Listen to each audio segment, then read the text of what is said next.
And Florida officials are telling the people who chose to ride out that storm it's now too late to evacuate. Governor DeSantis is warning those in Idalia's direct path to stay inside, adding few people can survive a storm surge of this magnitude. Senior meteorologist Rob Marciano is live from Tampa with more on this. Rob, the National Weather Service is calling Idalia an unprecedented event because no major hurricanes on record have ever passed through this region. How significant is that?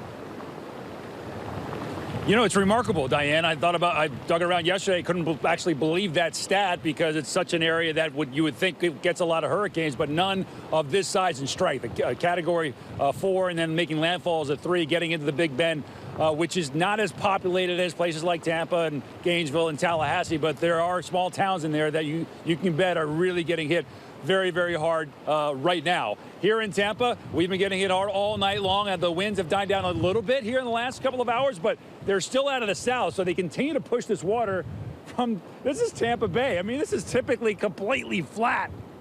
Not today. Whitecaps and big waves coming in off the water, up and over the top of that seawall and just inundating this parking lot, and debris is piling up on the causeway behind us. I'm told that Interstate 278, that direction, eastbound, has been shut down because that causeway is flooded with a lot of debris. One of the police officers we talked to said this is actually doing a little bit worse as far as the storm surge is concerned than their modeling showed them. And this surge has brought on all sorts of debris along this area, big pieces of wood that probably came from a dock of some sort. This trailer has been getting banged around all morning. It looks like it's a storage facility for kayaks, paddle boards, and bikes to be rented as something to do for fun here, but that's certainly not happening. This causeway looks to be still open for now, but high tide is still a couple of hours away, Diane. So we still have significant flooding, even though the storm is over 100 miles away and it has made landfall. It's a pretty big wind field, and this south wind will continue throughout much of the day.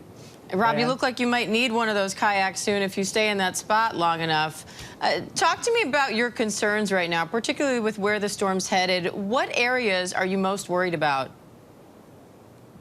Well, you know, this thing accelerated, right? Yesterday it went from 8 miles an hour to 16 miles an hour. Now it's heading north-northeast at an even faster clip as a major hurricane. So when it comes on shore with that sort of speed, it has some forward momentum. So typically, the hurricanes weaken when they do hit land, but if it's moving at 18, 19, 20 miles an hour, it's going to dive far inland with that sort of strength. So places like anywhere from between Tallahassee and Gainesville and then Valdosta, Georgia, you're going to get hit really hard. There'll be hurricane conditions there in the next couple of hours.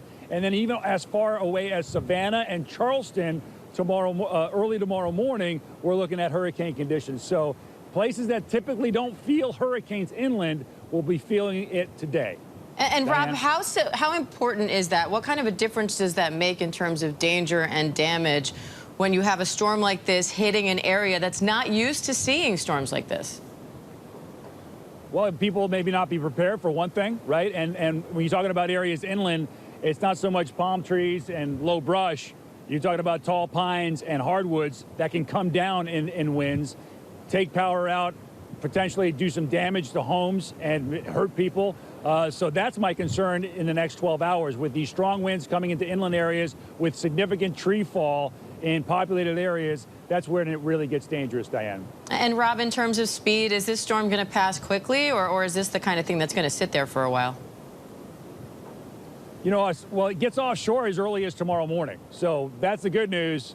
Some of our computer models, at least last night, were maybe swinging it back around towards Florida. I think that's pretty unlikely. But we hope to be rid of this thing sometime tomorrow afternoon and get it out into the Atlantic Ocean.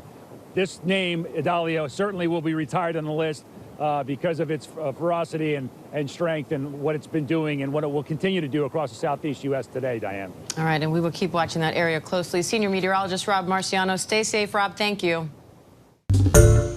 Hi, everyone. George Stephanopoulos here. Thanks for checking out the ABC News YouTube channel. If you'd like to get more videos, show highlights, and watch live event coverage, click on the right over here to subscribe to our channel. And don't forget to download the ABC News app for breaking news alerts. Thanks for watching.